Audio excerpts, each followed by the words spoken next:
नमस्कार, मैं अभिषेक कुमार आप सभी का स्वागत करता हूं फोकस स्टडी विद अभी में। तो आप सभी को मेरा जय गुरु।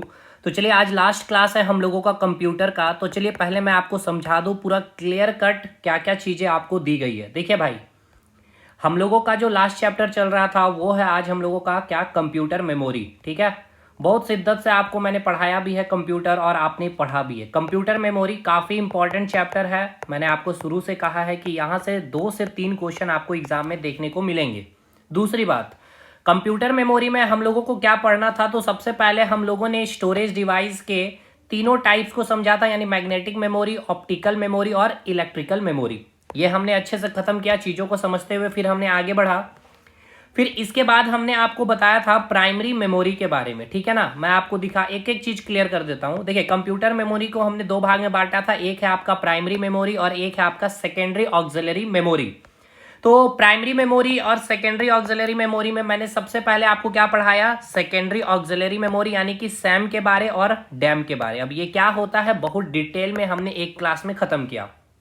इसके बाद प्राइमरी मेमोरी में हम लोगों ने क्या क्या हम लोगों को पढ़ना है पहले ये समझिए। तो हम लोगों को प्राइमरी मेमोरी में पढ़ना था रैम के बारे और रोम के बारे में।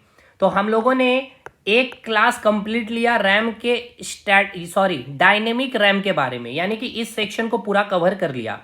अब हम लोगों का बचा हुआ क्या है, एक तो स्टैटिक रैम और उसके बाद पूरा रोम। तो इसको पूरा आज हम लोग कवर करेंगे और पूरा स्टैटिक रैम के बारे कवर कर लेंगे। क्लियर हो गया मेरे भाई। इसके बाद आगे बढ़ते हैं अब हम लोगों को। इसके बाद यहाँ पे हम लोगों ने पढ़ते हुए हम लोगों ने आगे बढ़ा। तब फिर हम लोगों ने और भी कुछ चीज़ों की जानकारी ली, जैसे कि यहाँ पे हम लोगों ने आपको कुछ क्लासिफिकेशन करवाया था मेमोरी के बारे में। देखिए, ये सब चीज़ें हमने डिटेल पढ़ा रखा है, इसलिए मैं आपको पहले समराइज कर रहा हूँ कि क्या क्या चीज़ें हम लोगों ने पढ़ लिया। रैम को पूरे अच्छे से पढ़ लिया है, यानी कि डी रैम जो हम लोगों के कंप्यूटर में यूज होता है, यानी कि कॉमर्शियल। याद है ना आपको, मैंने बताया था कि मार्केट में जो कंप्यूटर यूज होते हैं, कॉमर्शियल मार्केट मतलब जो हम और आप यूज कर रहे होते हैं, उसमें कौन सा रैम होता है, डी रैम, यानी कि डायनेमिक रैंडम एक्सेस मेमोरी। इसका एक और टाइप होता है एस रैम, इसको आज हम लोग पढ़ेंगे। फिर रोम के बारे आज पढ़ेंगे, फिर कैश मेमोरी के बारे पढ़ेंगे, और इसके तीनों लेवल को हमने आपको समझाया भी है। और भी यहाँ से जो क्वेश्चन बनेगा उसको मैं बताऊंगा। और फिर वर्चुअल मेमोरी और रजिस्टर। तो देखिए, रजिस्टर तो पूरा डिटेल में मैंने आपको सीपीयू वाला चैप्टर यानी कि components of computer first class में ही कवर करा दिया है मेरे भाई। इसके बाद वर्चुअल मेमोरी बचेगा। अगर आज ये खत्म हो गया तो अच्छी बात है। सबसे पहले तो देखिए, हम लोग रोम को बहुत इंपॉर्टेंट लेकर के अच्छे से कवर करेंगे। फिर ये रैम का एक जो पार्ट है स्टैटिक रैम, उसके बाद कैश मेमोरी, यहाँ से भी अभी सीजीएल ने क्वेश्चन पूछा है। इसके बाद वर्चुअल मेमोरी अगर आज हुआ तो ठीक, नहीं तो कल। ये मात्र आपका 10 से 15 मिनट का क्लास होगा। अब देखिए, आपका जो फीडबैक है भाई, मेरे पेड स्टूडेंट्स का ये फीडबैक नहीं है। देखिए, यूट्यूब में थोड़ा बहुत क्लास देखे थे कंप्यूटर का, लेकिन जिस तरह आप पूरा पार्ट पुर्जा खोल करके पढ़ाया है सर, कि सवाल नहीं छूट सकता। ये बिल्कुल रियलिटी इन्होंने लिखा है, क्योंकि इन्होंने शायद अगर 2-3 वीडियो ही इन्होंने अभी देखे हैं, इसलिए अगर ये पूरी वीडियो जब देख ले होते हैं तो शायद इनको कोई रोक नहीं पाएगा इनको 20 में 20 करने के लिए।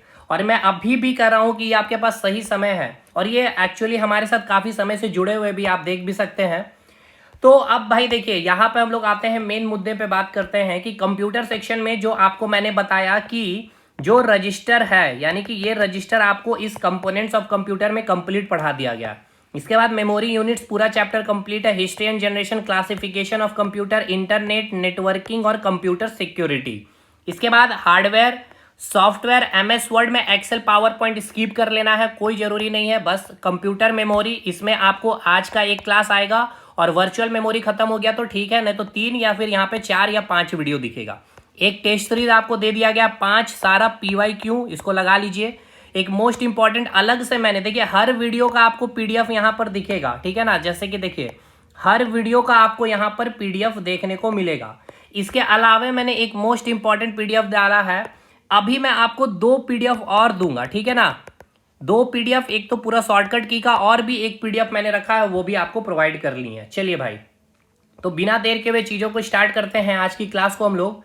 तो देखिए, यहाँ पे हम लोगों ने खत्म किया था टाइप्स ऑफ रैम के बारे में। तो हमने रैम में सबसे पहला टाइप्स क्या पढ़ लिया है, डी रैम, यानी कि डायनेमिक रैंडम एक्सेस मेमोरी। और इसका जो सेकेंड टाइप है आपका स्टैटिक रैम यानी कि SRAM, इसको हमें पढ़ना है, ठीक है। तो चलिए इसको पहले हम लोग पढ़ लेते हैं। अच्छा, जब नोट्स आप लेंगे ना, अपलोड जो मैंने किया है ये आपको लास्ट में मिलेगा स्टैटिक रैम, तो परेशान नहीं होइएगा कि आपने नहीं दिया, सर सब दे दिए हैं भाई। और दूसरी बात, जो इनरोलमेंट लेना चाहते हैं अभी आपका फी रिड्यूस कर दिया गया है। बहुत स्टूडेंट बोले भी कि सर हम लोगों ने 399 में लिया, तो भाई कोई बात नहीं, अब समय कम है, लेकिन अभी 10 दिन, और मैंने कहा भी था कि यही 10 दिन के समय मैं आपको वीडियो बनाकर बोलूंगा कि आप कंप्यूटर में 20 आउट ऑफ 20 करना चाहते हैं तो आप हमारे कोर्स को आराम से 10 दिन में खत्म कर सकते हैं। बड़ा सिस्टमैटिक वे में पढ़ा हुआ भाई वीडियो, नोट्स आपको लिखना नहीं है, नोट्स अपलोडेड है। जिन्होंने कंप्यूटर में थोड़ा बहुत अगर पढ़ा है और ये कोर्स कंप्लीट कर लेते हैं तो यकीन मानिए आपका 20 में 20 कोई नहीं रोकेगा। चलिए बिना देर किए आज हम लोग टाइप्स ऑफ रैम में जो आज हम लोगों को देखना है स्टैटिक रैंडम एक्सेस मेमोरी के बारे में। बहुत छोटा सा ये पार्ट है, जहां से आपका क्वेश्चन बनेगा उसको समझते हैं। देखिए आपको मैंने क्या बताया था डी रैम के बारे में, यानी कि डायनेमिक रैंडम एक्सेस मेमोरी। भाई फुल फॉर्म एकदम एक एक चीज का याद रखना, यहीं से क्वेश्चन आपका बन जाएगा। तो डायनेमिक रैंडम एक्सेस मेमोरी का आपको मैंने रिलेशन क्या बताया था कि इसे हम क्या कहते हैं, रिफ्रेशिंग मेमोरी भी कहते हैं। क्यों कहते हैं कि जो भी आप कंप्यूटर में रिफ्रेश कर रहे होते तो एक्चुअली क्या हो रहा होता, फंक्शन किस में काम कर रहा होता, तो डी रैम के ऊपर काम कर रहा था। इसके ऊपर डिटेल हमने बताया था। ये किस कंसेप्ट पर, मैं रिवीजन करा रहा हूं, किस कंसेप्ट पर ये आधारित है, तो आपको मैंने बताया था कैपेसिटर और ट्रांजिस्टर के ऊपर ये काम करती है। सबसे चीपेस्ट मेमोरी होती है और कॉमर्शियल मार्केट में जो भी आपको कंप्यूटर, हमारे और आपके कंप्यूटर में कौन सा रैम लगा हुआ होता है, तो यही डी रैम लगा हुआ होता है। अब आइए इसको छोड़ अब हम लोग आगे बढ़ते हैं। अब हम लोगों को आज खत्म करना है स्टैटिक रैंडम एक्सेस मेमोरी को। तो देखिए ये आपका नन रिफ्रेशिंग मेमोरी होता है, तो पहला क्वेश्चन यही दे दिया जाएगा, इनमें से कौन सा रिफ्रेशिंग मेमोरी है, स्टैटिक रैम, डायनेमिक रैम। तो भाई याद रखिएगा SRAM यानी कि स्टैटिक रैंडम एक्सेस मेमोरी आपका क्या है आपका एक नन रिफ्रेशिंग मेमोरी है। मैं एक सारा क्वेश्चन कराते हुए ये चैप्टर को समझा करके निकलूंगा, क्योंकि आप पे बर्डन ना दूं कि आप कहीं से MCQ लगाइएगा। दूसरा, ये कॉस्टली और फास्टर मेमोरी होता है। अब यानी कि आपको मैंने जब डी रैम पढ़ाया, मैं आपको दिखलाता हूं भाई, एक एक चीज को कोरिलेट करते पढ़ेंगे हम लोग। देखिए जब हम लोग डी रैम के बारे में पढ़े तो यहां पे मैंने आपको बताया था जो डी रैम होता है ये क्या होता है आपका चीपर, यानी कि सस्ती होती है और स्लो होती है कंपैरेटिवली किससे, एस रैम से। तो वही चीज मैंने यहां पे लिख दिया है कि जो आपका एस रैम है, ठीक है ना, ये क्या है आपका कॉस्टली होता है और फास्टर मेमोरी होता है। दूसरी बात, ये किस कंसेप्ट पर काम कर रहा होता है, तो देखिए ये काफी इंपॉर्टेंट है, ये सब क्वेश्चन डायरेक्ट आपका एग्जाम में पूछेगा। ये फ्लिप फ्लॉप और ट्रांजिस्टर के कंसेप्ट इसमें यूज किया जाता है, यानी कि जो आपका डायनेमिक रैम था, यानी कि जो डी रैम था, इसमें क्या काम कर रहा था आपका कैपेसिटर प्लस ट्रांजिस्टर का कंसेप्ट टेक्नोलॉजी यूज किया गया था। लेकिन एस रैम में आपको क्या याद रखना है, फ्लिप फ्लॉप और ट्रांजिस्टर का कंसेप्ट यूज किया जाता है। अब देखिए ये मेनली जो स्टैटिक रैंडम एक्सेस मेमोरी है ये आपने क्या देखा, काफी कॉस्टली और फास्टर मेमोरी है।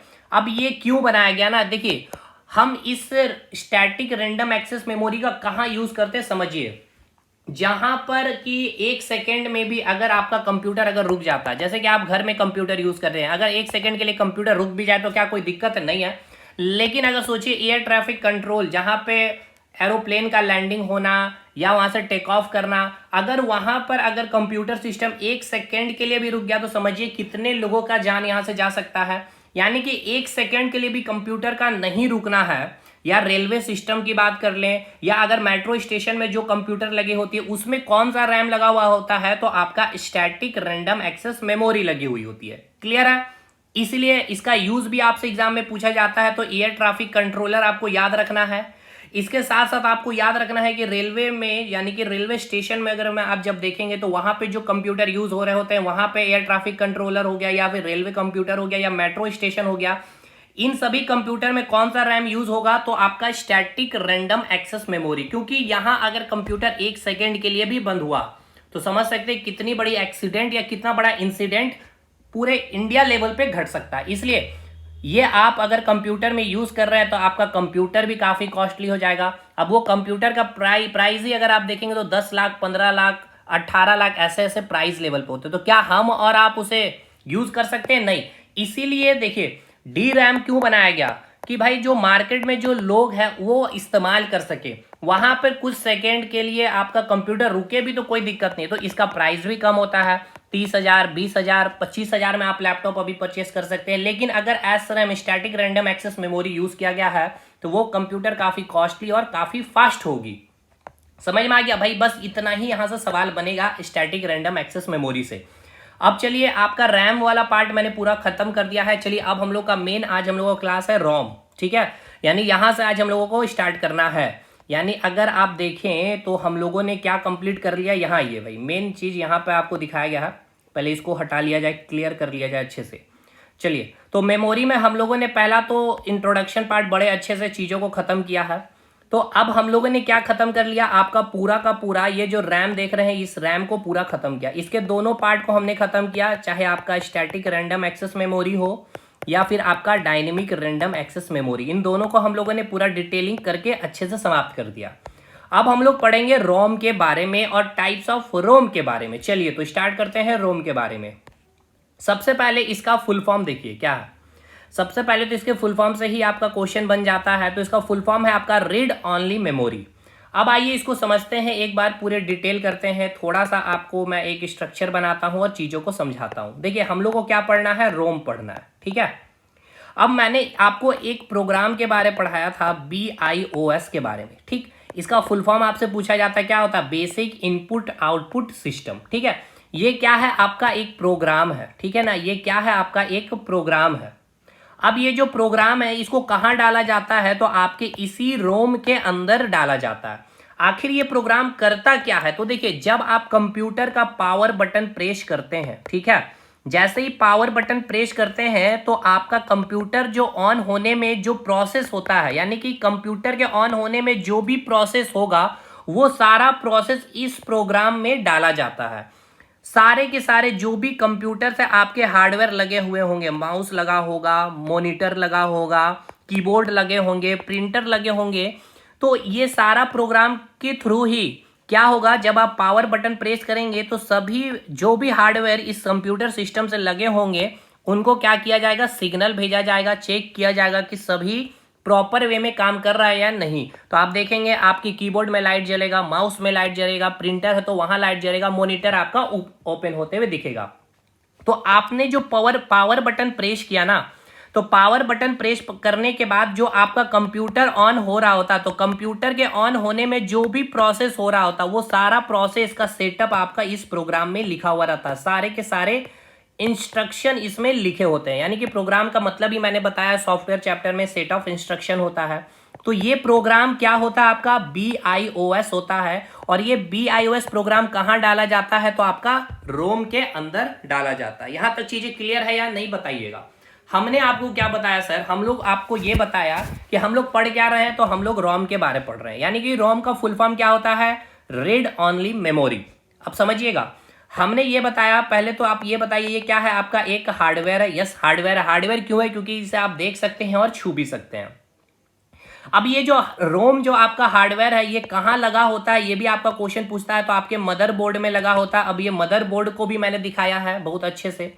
अब इस मदरबोर्ड में जो आपका रोम लगा होता है, इस रोम का काम क्या है, तो इसके अंदर एक प्रोग्राम डाल दिया जाता है। यानी कि जब आप कंप्यूटर परचेस करने जाते हैं ना, तो उस परचेजिंग यानी कि जो कंप्यूटर आपका मैन्युफैक्चर किया गया ना, उसी समय रैम के अंदर, सॉरी रोम के अंदर ही, ठीक है ना, ये जो रोम है इसके अंदर ही क्या किया जाता है, basic input output system program क्या कर दिया जाता है, डाल दिया जाता है। ये प्रोग्राम क्या होता है, इसमें क्या इंस्ट्रक्शन डाले जाते हैं कि आपका जो कंप्यूटर ऑन होगा, समझ रहे हैं ना भाई, आपका जो कंप्यूटर ऑन होगा वो स्टार्टअप होने का जो भी प्रोसेस है वो सारा इस प्रोग्राम में लिखा हुआ रहता है। समझ में आ गया यहां तक चीजें। आखिर रोम का काम क्या है ये तो पहले आपको समझना जरूरी है ना। हाँ बिल्कुल जरूरी है। अब देखिए एक क्वेश्चन आपसे पूछा गया है CGL के एग्जामिनेशन में। अब ये क्वेश्चन क्या है, अगर मैं इतना ना बोलता तो आप शायद ये क्वेश्चन ना बना पाते। क्वेश्चन ये बोला गया है कि शैडोइंग प्रोसेस क्या होता है, ठीक है, शैडोइंग प्रोसेस क्या होता है। अब समझिएगा शैडोइंग प्रोसेस क्या है। ये आपका क्या है, ये आपका ये हो गया आपका रोम, यानी कि रीड ऑनली मेमोरी, जिसमें क्या डाला हुआ, आपका BIOS प्रोग्राम डाला हुआ है। अब होता क्या है, जैसे ही कि कंप्यूटर सिस्टम को आपने ऑन किया, ठीक है ना, आपने जैसे ही कंप्यूटर सिस्टम को ऑन करते हैं आप जैसे ही, तो ये जो रोम के अंदर जो ये आपका BIOS प्रोग्राम जो है ना, वो आपका क्या होता है, वो कॉपी होकर के आपके रैम में आ जाता है। समझ में आया मैंने क्या बताया? जब आप कंप्यूटर का पावर बटन दबाते हैं तो BIOS प्रोग्राम जो है, जैसे ही आपने पावर बटन को प्रेस किया, ठीक है मेरे भाई, पावर बटन को जैसे ही आपने प्रेस किया तो ये जो BIOS प्रोग्राम जो है ना, ये क्या होगा आपका रोम से कहां आ जा रहा है? आपके रैम मेमोरी में आ जाता है। और ये जो प्रोसेस है, इस प्रोसेस को ही हम लोग नाम देते हैं शैडोइंग प्रोसेस, ठीक है ना। Shadowing is a process in which BIOS instruction are copy from ROM to RAM. यानी कि ये जो BIOS जो प्रोग्राम है रोम मेमोरी के अंदर, आपने जैसे ही पावर बटन प्रेस किया तो ये BIOS प्रोग्राम को कॉपी करके कहां भेज दिया जाता है? इस रैम मेमोरी के अंदर, ठीक है। रैम हम लोग को कंप्यूटर में क्या यूज होगा? D RAM. तो आपको किताब में लिखा हुआ मिलेगा आपको डी रैम। तो आपको अब समझ में आ रहा होगा डी रैम का मतलब क्या है। तो BIOS प्रोग्राम का कॉपी होना, रोम से रैम में आ जाना, इसी प्रोसेस को हम लोग क्या नाम देते हैं? Shadowing process. चलिए शैडोइंग प्रोसेस का क्वेश्चन क्लियर हो गया। मैंने कहा पहले कि आपको पूरा समझाते हुए सारा क्वेश्चन भी प्रीवियस ईयर का मैं कराते निकल जाऊंगा, और मैंने कई क्लासेस में करवा भी दिया ऑलमोस्ट सारे टॉपिक के भी। यहां तक चीजें क्लियर है? कोई दिक्कत नहीं। यानी अब आपको ये समझ में आ गया। चलिए आइए नोट्स पे। देखिए नोट्स भी बड़ा शानदार है कि आपको लिखना नहीं है कुछ भी। सबसे पहला क्वेश्चन तो आपको ये याद रखना है, रोम का full form read only memory होता है। ये कहां लगा होगा? आपके मदरबोर्ड में लगी होती है। रोम के अंदर BIOS नाम का क्या होगा? प्रोग्राम डाला जाता है। इस BIOS प्रोग्राम में ही क्या होता है? आपका स्टार्टअप प्रोसेस, यानी कि कंप्यूटर जो ऑन होगा, वो ऑन होने का जो भी प्रोसेस है वो सारा आपका BIOS नामक एक प्रोग्राम में डाला जाता है। और ये BIOS नामक प्रोग्राम जो है आपका कहां रहता है? तो रोम के अंदर रहता है। जब आपने कंप्यूटर की पावर बटन को प्रेस किया तो सबसे पहले BIOS प्रोग्राम जो होगा आपका रोम से कहां आएगा? रैम मेमोरी में चली जाती है। और इस प्रोसेस को ही हम लोग क्या नाम देते हैं? शैडोइंग प्रोसेस का नाम देते हैं। चलिए भाई, ये मैंने आपको बताया है, यह आपका हार्ड डिस्क है, ठीक है ना। जो भी आप फाइल को ओपन करते हैं या जो भी आपका कंप्यूटर में फाइल है, ये सारा का सारा परमानेंट स्टोरेज इस हार्ड डिस्क में होता है। उसके बाद आपके रैम में आएगा। तो यहां मैंने दिखाया जो रोम है जिसके अंदर आपका BIOS प्रोग्राम है, इसका क्या होगा? आप जैसे ही पावर बटन प्रेस करेंगे तो ये डी रैम के अंदर आ जाएगा। इसे हमने क्या नाम दिया? शैडोइंग प्रोसेस का नाम दिया है। चलिए यहां तक चीजें क्लियर है। अब याद रखना है, ये मैंने बता भी रखा है ये कैसी मेमोरी है। तो नॉन वोलेटाइल मेमोरी को हम लोग क्या कहते हैं? Permanent memory. अब इसके बारे में तो मैं ज्यादा एक्सप्लेनेशन नहीं करूंगा, बहुत डिटेल एक्सप्लेनेशन कर चुका हूं। रोम को हम लोग एक और नाम से जानते हैं, एग्जाम में ये भी नाम पूछा गया है, मास्क्ड रीड ऑनली मेमोरी भी कहता है। अब इसको क्या कहते हैं इसका मतलब समझिए पहले। देखिए एक वर्ड होता है WORM, ठीक है ना, जिसको हम लोग बोल सकते हैं वॉर्म। इसका मतलब, इसका फुल फॉर्म आपके एग्जाम में पूछा जाता है, तो इसका फुल फॉर्म क्या होता है? इसका संबंध किससे है ना? रोम से है, ठीक है ना, इसीलिए क्वेश्चन पूछता है। राइट टू वंस, ठीक है ना, राइट वंस रीड मैनी, ठीक है ना, राइट वंस रीड मैनी। अब इसका मतलब क्या समझिएगा? इसका मतलब यह है कि राइट वंस यानी कि आप अच्छा पहले एक चीज आप याद करिए, मैंने आपको बताया है, एक आपको मैंने बताया था रीड ऑपरेशन के बारे में, ठीक है ना, और एक मैंने राइट ऑपरेशन के बारे में। राइट ऑपरेशन मतलब क्या होता है? आप डाटा को कोई भी मेमोरी या स्टोरेज डिवाइस में डाल रहे होते हैं, और जो डिवाइस में आपने डाला डाटा को, जब उसको प्रोसेस कर रहे होते, यूज कर रहे होते, उसको हम लोग क्या नाम देते हैं? रीड ऑपरेशन का नाम देते हैं। ठीक है भाई, ठीक है सर। तो राइट वंस मतलब क्या है कि हम डाटा को एक बार डाल सकते हैं, लेकिन उसको हम रीड मेनी टाइम्स कर सकते हैं। जैसे कि आपके पास अगर कोई पेपर है, खाली पेपर है, तो आप उसमें क्या किए? अपना नाम लिख दिया, ठीक है, आपने इस प्रकार से। तो आपने नाम क्या किया? पेन से लिख दिया है, पेंसिल से नहीं। इसको आपने कैसे लिखा? पेन से। तो अब क्या इसको आप मिटा सकते हैं? नहीं, इसको तो मिटा नहीं सकते आप। यानी कि आपने एक बार लिख दिया, अब आप इसको यूज तो कई बार कर सकते हैं। कई किताबें, जैसे कि आपके पास किताबें हैं, तो उस किताबें में ऑलरेडी सब कुछ लिख दी गई है एक बार, यानी कि राइट वंस कर दिया गया है। अब इसको आप मल्टीपल कितने बार भी या कितने लोग भी इसको मल्टीपल टाइम यानी कि रीड मेनी टाइम्स आप पढ़ सकते हैं। इसका मतलब यही होता है। अब इसका संबंध रोम से कैसे है? तो देखिए भाई, मैंने रोम के बारे क्या बताया कि रोम में क्या किया गया था? BIOS नामक एक प्रोग्राम को क्या कर दिया जाता है? जब कंप्यूटर मैन्युफैक्चर होता है उसी समय डाल दिया जाता है। अब ये डाटा को तो डाल दिया गया है, अब इस डाटा को आप ना तो डिलीट कर सकते हैं, ना ही इरेज कर सकते हैं, ना ही हटा सकते हैं, और ना ही आप इसमें कोई और अदर डाटा डाल सकते हैं।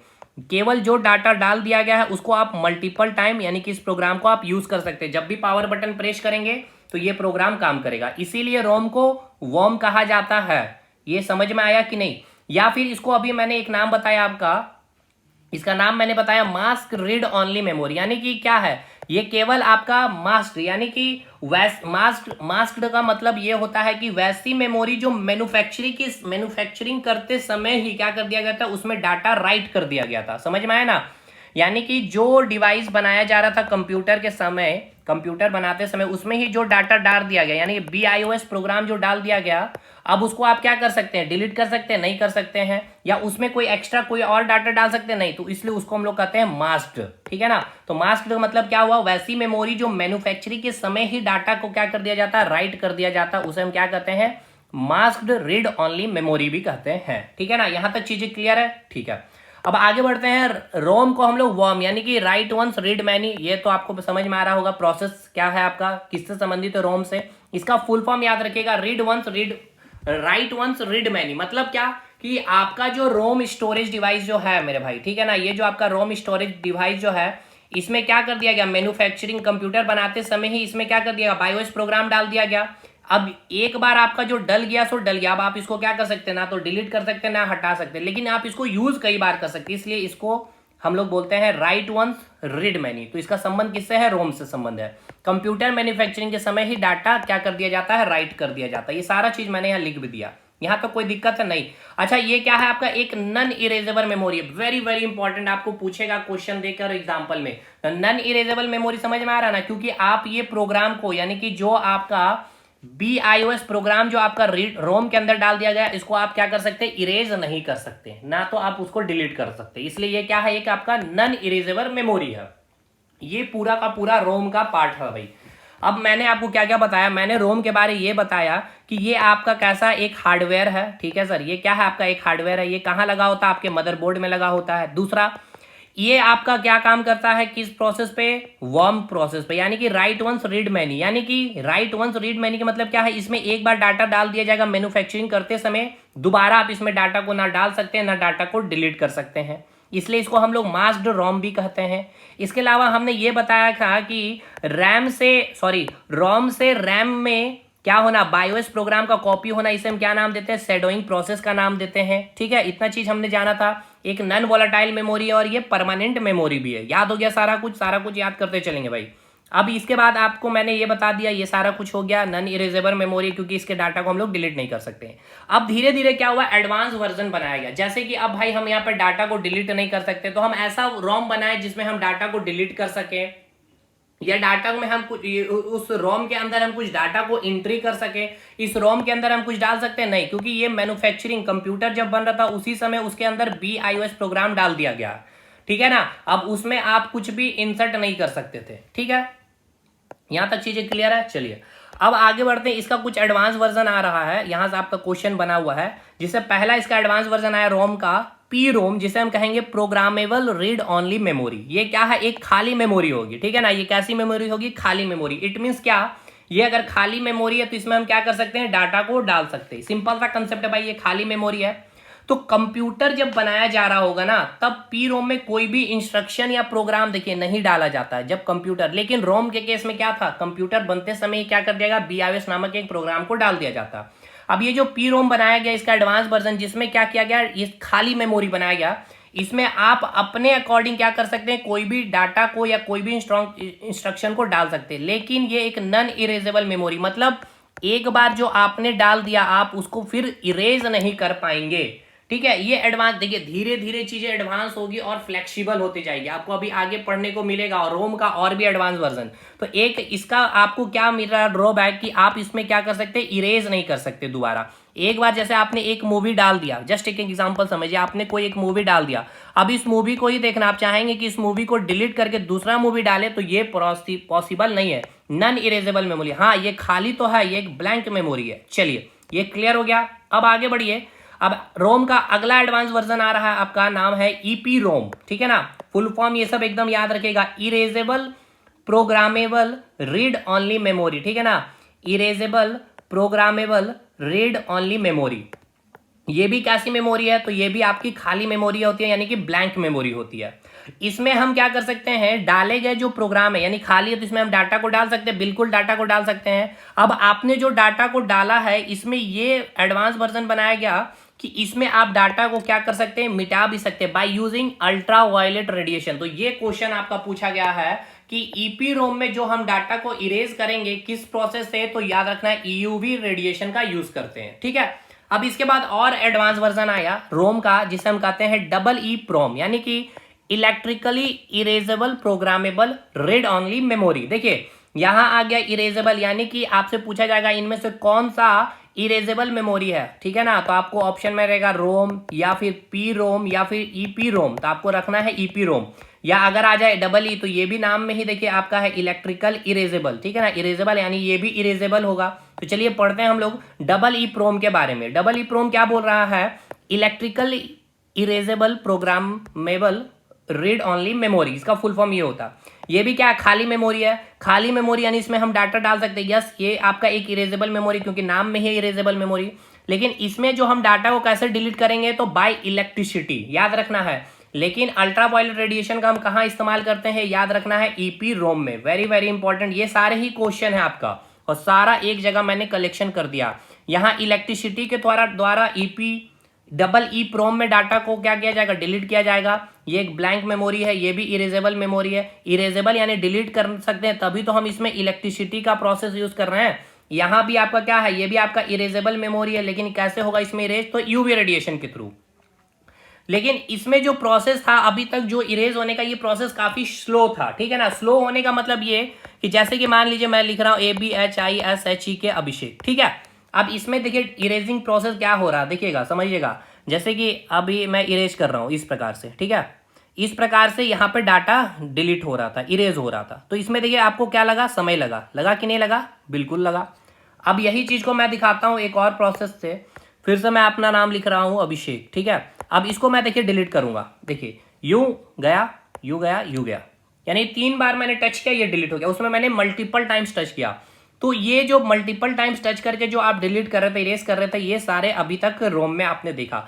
लेकिन जो अभी एडवांस जो वर्जन है रोम का, जो अभी हमारे और आपके कंप्यूटर या हम लोग यूज कर रहे होते हैं, वो आपका फ्लैश डबल ई प्रोम, यानी कि फ्लैश डबल ई प्रोम का फुल फॉर्म क्या हो गया, electrical erasable programmable read only memory. अब ये आपके एग्जाम में भाई पूछा गया है। इसे हम किस नाम से जानते हैं, फ्लैश मेमोरी के नाम से भी जानते हैं। ये भी एक खाली मेमोरी यानी कि ब्लैंक मेमोरी होती है। इसे हम कैसे डिलीट करते हैं, इसमें डाटा तो इलेक्ट्रिकली इरेजेबल मेमोरी होती है, यानी इलेक्ट्रिसिटी के थ्रू हम इसमें डाटा को डिलीट कर सकते हैं। अब इसमें देखिए जो इरेजिंग साइकिल जो है वो काफी फास्ट होती है। इसमें डाटा को क्या किया जाता है, ब्लॉक बना करके डिलीट किया जाता है। जैसे कि मैंने लिख दिया है अभिषेक, ठीक है। तो इसमें डाटा को इसमें क्या किया, ब्लॉक बना दिया। जैसे कि देखिए एक बार मैंने इसको टच कर दिया, एक ब्लॉक बन गया, दूसरे ब्लॉक में ये चला गया, तीसरे ब्लॉक में ये। तो इस प्रकार से इसमें ब्लॉक या फिर कह सकते हैं सेक्टर बना करके डाटा को डिलीट किया जाता है। तो ये पूछा गया क्वेश्चन भी आपका कि जो फ्लैश डबल ई प्रोम जो है, इसमें जो डाटा का जो डिलीशन या फिर इरेज जो किया जाता है डाटा, इसमें कैसे किया जाता है, ब्लॉक बना करके। तो याद रखिएगा ब्लॉक या फिर सेक्टर बनाकर डाटा को इसमें डिलीट किया जाता है, ठीक है। यहाँ पे क्वेश्चन ये सारा पूछा, देखिए हर एक चीज आपका क्वेश्चन पूछा गया, जिसको मैंने बड़े ही सिस्टमेटिक वे में एक जगह कंटेंट डाल दिया है। इसलिए मैंने कहा कि सारा चीज को समझाते हुए आपका ऑलमोस्ट सारा क्वेश्चन प्रैक्टिस भी करा दूंगा यहाँ पे, ठीक है। अब आइए इसका एग्जाम्पल, जैसे कि आप जो पेन ड्राइव यूज करते हैं, इसका नाम है USB यानी यूनिवर्सल सीरियल बस फ्लैश ड्राइव कहते हैं। मेमोरी कार्ड या micro SD card, secure digital SSD। अब ये सारे जो मेमोरी आप स्टोरेज डिवाइस जो देख रहे हैं, पेन ड्राइव हो गया, मेमोरी कार्ड हो गया, माइक्रो SD कार्ड या SSD, ये सारे किस कंसेप्ट पे काम कर रहा है या फिर ये कौन सा मेमोरी डिवाइस का काम कर रहा है, तो फ्लैश डबल ई प्रोम। इसमें जो डाटा जो डिलीट होगा काफी फास्ट होगा। इसमें आप क्या कर सकते हैं, डाटा को डालते हैं, फिर डाटा को डिलीट करके भी आप यूज कर सकते हैं। अभी आप सुने भी होंगे SSD के बारे में, ठीक है ना। यानी आपका जो हार्ड डिस्क है, ये क्या है, कैसा मेमोरी है, मैग्नेटिक मेमोरी है। तो इसको क्या किया जाता है, हटा दिया जाता है, इसके जगह लगा दिया जा रहा है SSD। और क्यों आपका कंप्यूटर फास्ट हो जा रहा है, रीजन यही है। देखिए भाई, आपका कंप्यूटर में मैंने ये बता रखा पहले भी क्लासेस में, हार्ड डिस्क हो गया, यहाँ से आपका रैम के पास डाटा आया, फिर रैम आपका CPU के पास भेजेगा, प्रोसेसिंग करेगा, इनपुट लेके या आउटपुट देगा मॉनिटर में, ठीक है। अब ये हार्ड डिस्क क्या है, मैग्नेटिक मेमोरी है, ठीक है ना। यानी कि ये आपका मैग्नेटिक मेमोरी है, यानी कि यहाँ पे जो भी डाटा स्टोरेज होगा मैग्नेटिक के कंसेप्ट में। अब ये रैम क्या है, आपका इलेक्ट्रिकली क्या है, स्टोरेज डिवाइस है। तो अब ये मैग्नेटिक मेमोरी है, तो इसके डाटा को पहले इलेक्ट्रिसिटी फॉर्म में कन्वर्ट करना पड़ता है, इसलिए आपका कंप्यूटर थोड़ा स्लो है। लेकिन इसके जगह अगर हम एसएसडी यूज कर लें तो ये आपका इलेक्ट्रिकली स्टोरेज डिवाइस है, तो ये डाटा को जो मैग्नेटिक से इलेक्ट्रिकल में कन्वर्ट यहाँ करना नहीं है, डायरेक्ट इलेक्ट्रिसिटी टू इलेक्ट्रिसिटी में डाटा का ट्रांसफर होता है, इसलिए हमारा कंप्यूटर काफी फास्ट है। बाकी ये बस शॉर्ट में मैंने डिटेलिंग बहुत पहले क्लास में, शायद पहला या दूसरा क्लास में मैंने बताया था एसएसडी के बारे में। चलिए खैर यहाँ पे आपको ये सब चीजें समझ में आ गई रोम के बारे में। चलिए एक बार हम लोग क्या करते हैं, रिकैप करते हैं अच्छे से, और रोम को फिर से फटाफट हम लोग रिवीजन कर लेते हैं, जो भी चीजें हम लोगों ने पढ़ा है एक एक करके अच्छे से एकदम, ठीक है ना, क्योंकि हमें चीजों को पढ़ना नहीं है भाई, हमें चीजों को अच्छे से खत्म करना है केवल।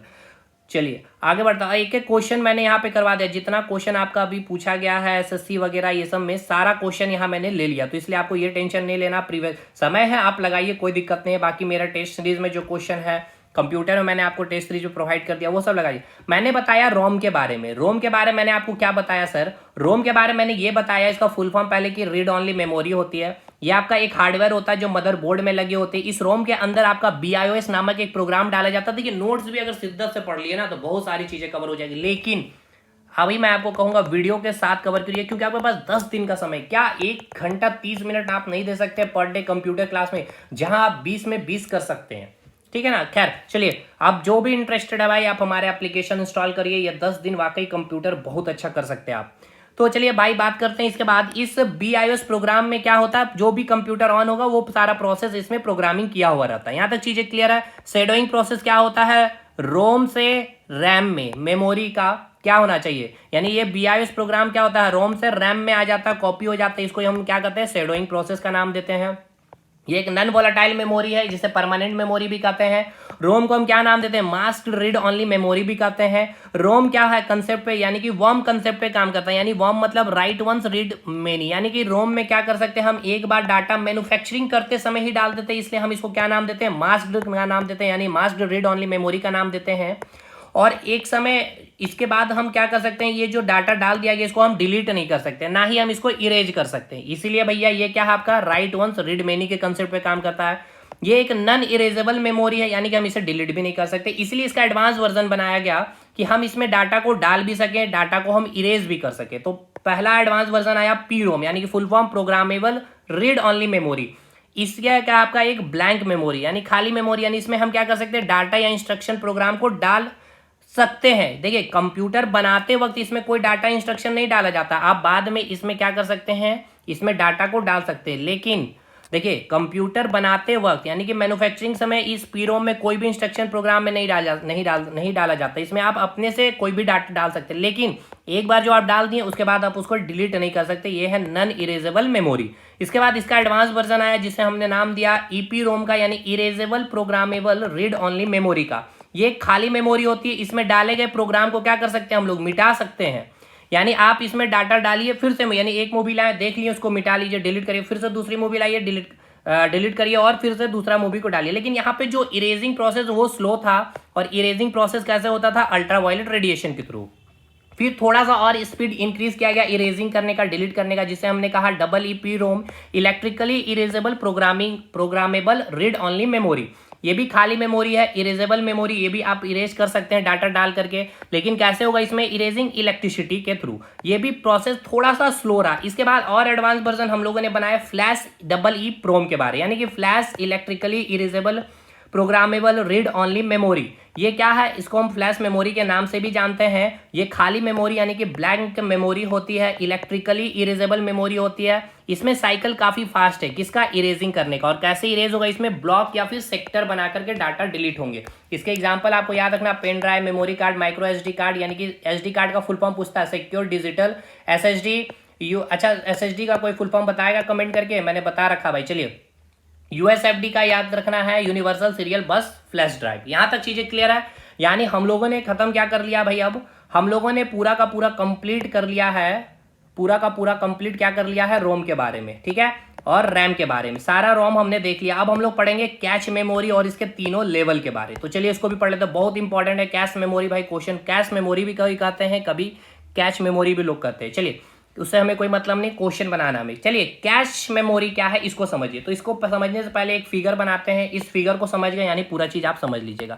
ये क्या है, आपका हार्ड डिस्क है, परमानेंट डाटा यहीं पे स्टोरेज होता है। आपके कंप्यूटर में लगा हुआ है रैम, नहीं रैम नहीं, आपके कंप्यूटर में कौन सा रैम, डी रैम, ये बोलेंगे अब आप, ठीक है।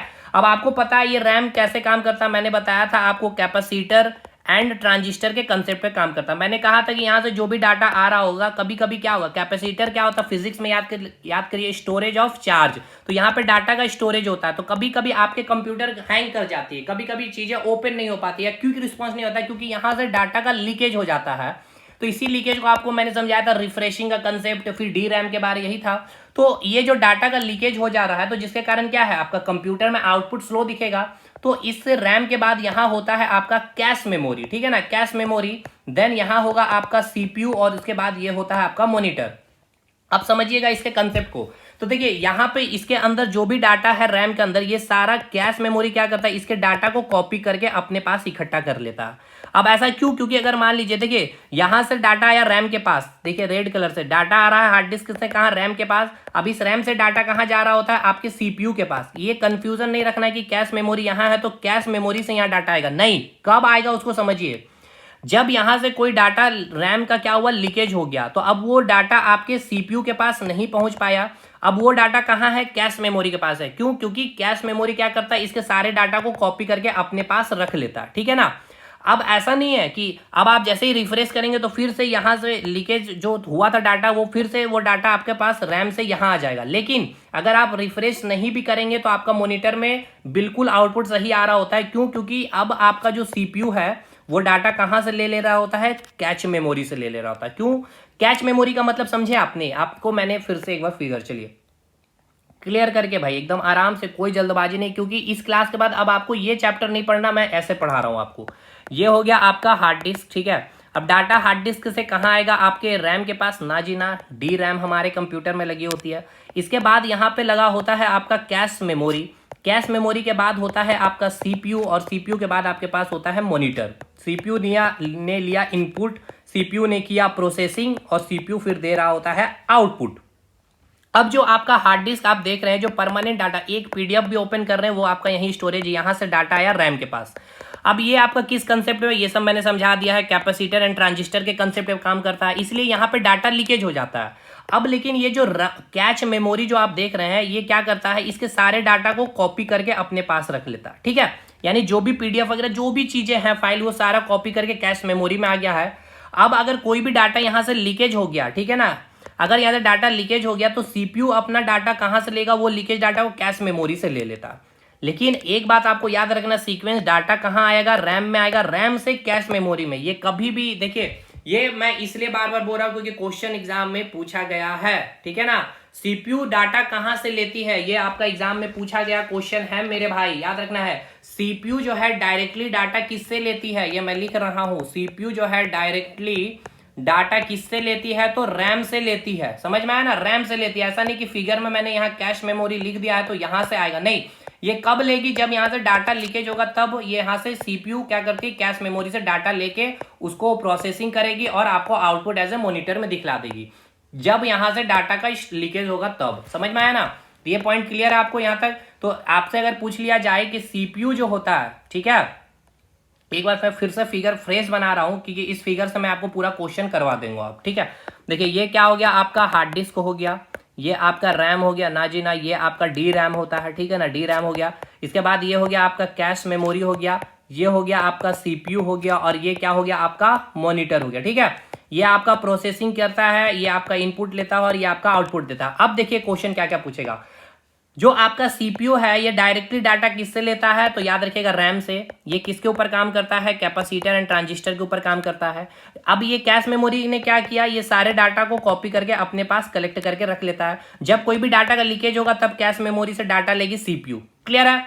कैश मेमोरी किसके बीच में लगा होता है, ये क्वेश्चन पूछा गया, सीपीयू और रैम के बीच में लगा होता है। क्लियर हो गया भाई।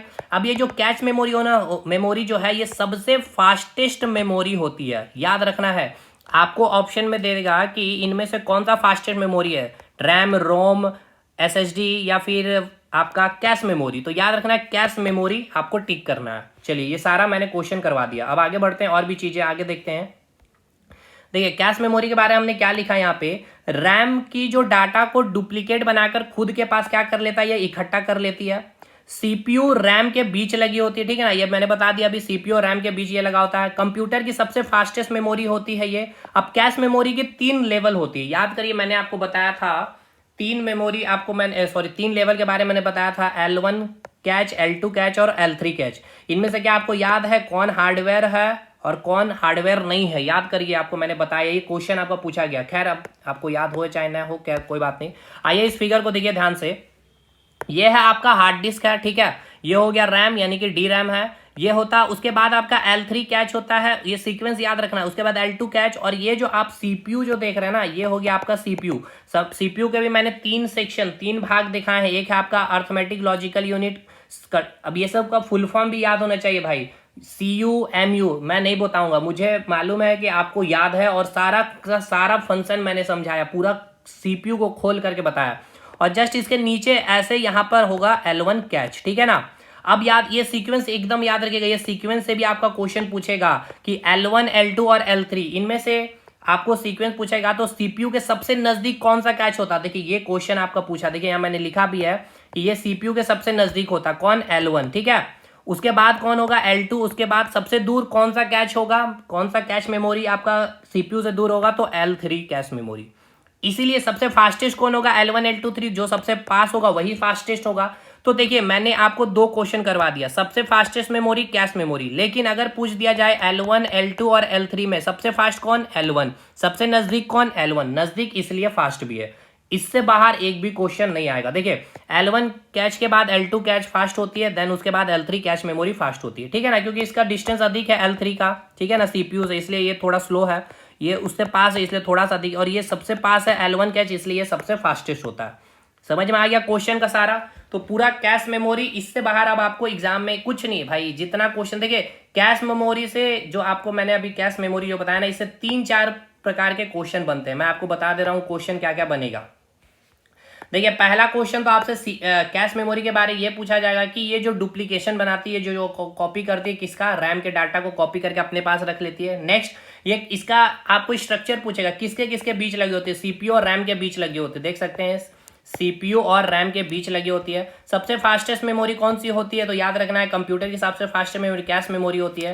3 लेवल में आपको पूछा जाएगा इनमें से कौन फास्ट होता है, L1 catch, L2 catch, L3 catch, तो याद रखना है सबसे नजदीक कौन होता है, तो L1 कैच होता है, इसलिए सबसे फास्ट होती है। और यहां से एक और क्वेश्चन आपको मैंने बता दिया था इसके पिछले क्लास में कि L1 और L2 और L3, पिछले के पिछले क्लास में मैंने बताया है कौन हार्डवेयर है और कौन हार्डवेयर नहीं है। ये आपका काम है कमेंट करके बताना। पूरा खत्म है भाई। अब देखिए अब बच गया है एक पार्ट, बस बच गया, चलिए आइए उसको कल खत्म करेंगे। वीडियो बड़ा है, आपको बोरिंग ना लगे क्लासेस, और आपका समय भी कम लगे, क्योंकि 1 घंटा से ज़्यादा मैं नहीं चाहता कि आप कंप्यूटर में समय दें, और अच्छा स्कोर भी आप करके आएंगे भाई। देखिए ये हो गया आपका बच गया है वर्चुअल मेमोरी, ठीक है ना, ये हम लोगों ने खत्म कर दिया पूरा कैश मेमोरी, ठीक है। अब बच गया आपका वर्चुअल मेमोरी, कोई बात नहीं, वर्चुअल मेमोरी खत्म, ये आपका 15 मिनट मैक्सिमम टू मैक्सिमम, ये एप्लीकेशन में अपलोड हो जाएगा कल से परसों तक, ये हमने करवा दिया। तो पूरा आपका भाई चैप्टर फिनिश है हम लोगों की तरफ से, मतलब मेरे तरफ से। और चलिए तो ये आप देख सकते हैं कंटेंट है, अगर आप लेना चाहते हैं तो ले सकते हैं आप हमारा एप्लीकेशन इंस्टॉल करके, फोकस स्टडी विथ अभी, ठीक है। और अगर आपको कोई भी दिक्कत है तो इस नंबर पे संपर्क कर सकते हैं 4902 पे। सारा क्लास का PDF अपलोडेड है, देख सकते हैं 1 फाइल यहाँ पर भी आपको दिख रहा होगा, सारा का सारा कंप्यूटर मेमोरी का अभी वाला मैं फाइल अपलोड यहाँ पे कर दूंगा, ठीक है। चलिए मिलते हैं हम लोग नेक्स्ट वीडियो में, तब तक के लिए धन्यवाद।